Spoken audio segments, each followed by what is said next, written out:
Moments when we just sit. Nothing moves around us. The world is calm. But inside, everything moves. Every thought speaks. Every feeling shouts. Thoughts spin. They return. They repeat. Again and again, as if your mind is replaying the same endless movie. You smile. You talk. You live your life like everyone else. But inside, there is a silent battle. What will happen?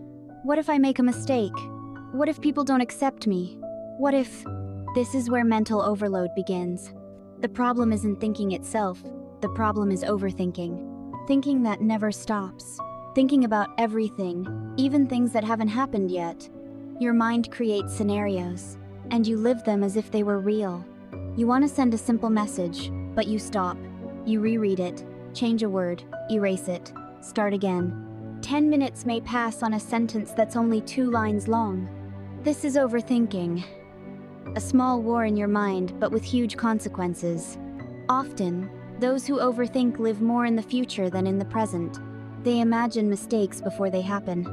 They imagine rejection before it even occurs. They imagine problems before they exist. Meanwhile, life pass. Moments pass. Smiles pass. Like someone standing in front of the sea, seeing fear instead of beauty. There's also the weight of the past. Old memories, words spoken long ago that keep coming back. A gesture you regret still hurts today. You know it's all in your head, but you can't stop it.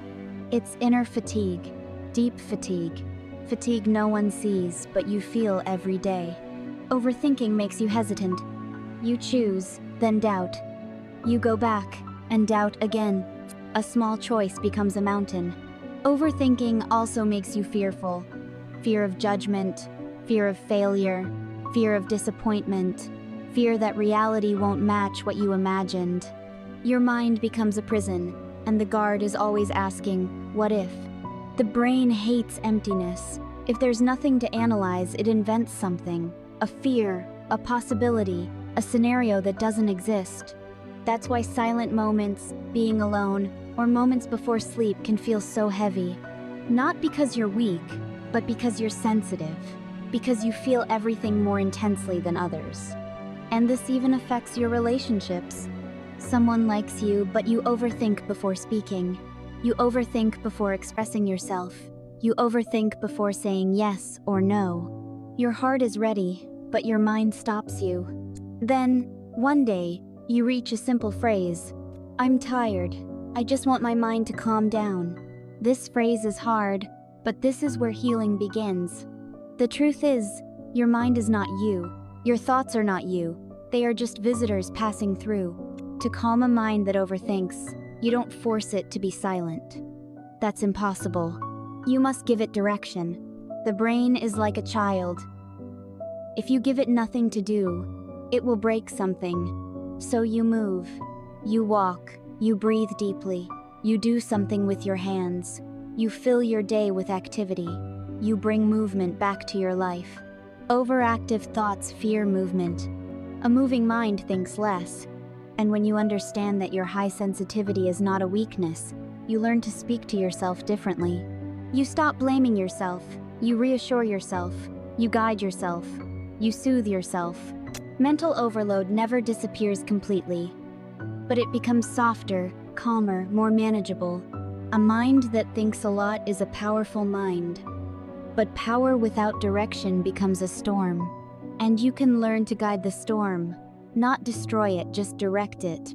You begin to notice your thoughts without being controlled by them. You can watch them, let them pass, and choose which ones to give attention to. You start to understand that overthinking is not a flaw, but a sign of a sensitive and powerful mind. A mind that feels deeply, observes carefully, and imagines widely. You learn to slow down, to breathe, to allow yourself moments of stillness without judgment. You recognize that thinking less doesn't mean caring less. It means giving your mind the space to focus on what truly matters. You realize that life doesn't wait for your perfection. Moments slip by, but you can still choose to experience them fully, without the weight of imagined failures pressing down. You begin to act even if fear is present. Even if your mind whispers, "What if?" You take small steps, and with each step, the storm in your mind loses some of its power. You learn to forgive yourself for the thoughts you can't control, for the doubts that creep in.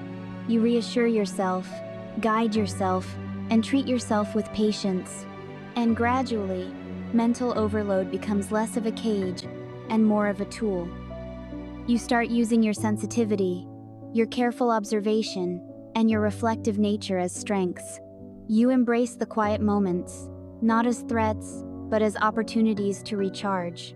You recognize that being sensitive is a gift. It allows you to notice beauty, to connect deeply, and to think creatively.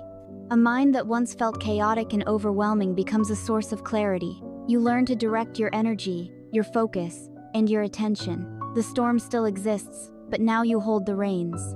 And finally, you feel a sense of peace, not because your mind has stopped, but because you have learned to dance with it, to guide it, and to use its power to live a more intentional and present life. And as you continue this journey, you discover something even more powerful. Your mind was never your enemy. It was simply trying to protect you in the only way it knew how. Every doubt, every fear, every what if was your mind's attempt to keep you safe from pain, from disappointment, from loss. It wasn't trying to break you. It was trying to shield you. But protection built on fear becomes a cage. So instead of fighting your thoughts, you start teaching your mind a new language, the language of trust. You begin to trust yourself more. Trust your choices. Trust your intuition. Trust that you are capable of handling whatever life puts in your path. You start understanding that mistakes are not disasters.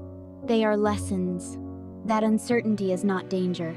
It is possibility. That the future isn't a threat waiting to strike, but an open door waiting for you to walk through it. For the first time, you allow yourself to simply be human, to not have all the answers, to not control every outcome, to not predict every moment. You learn to show yourself compassion, to sit with your emotions without drowning in them, to see your thoughts without absorbing every one of them. And in this new space, you grow, slowly, quietly, steadily. You start making decisions not from fear, but from clarity, not from panic, but from intention. And you realize that peace doesn't arrive all at once. It comes in small waves, a calm breath, a moment of silence that doesn't hurt, a choice made without trembling, a night where your thoughts are soft instead of loud. These small victories become the foundation of a new life. A life where your mind is no longer a battlefield, but a companion, guiding you, supporting you, and walking with you instead of against you. This is the beginning of freedom.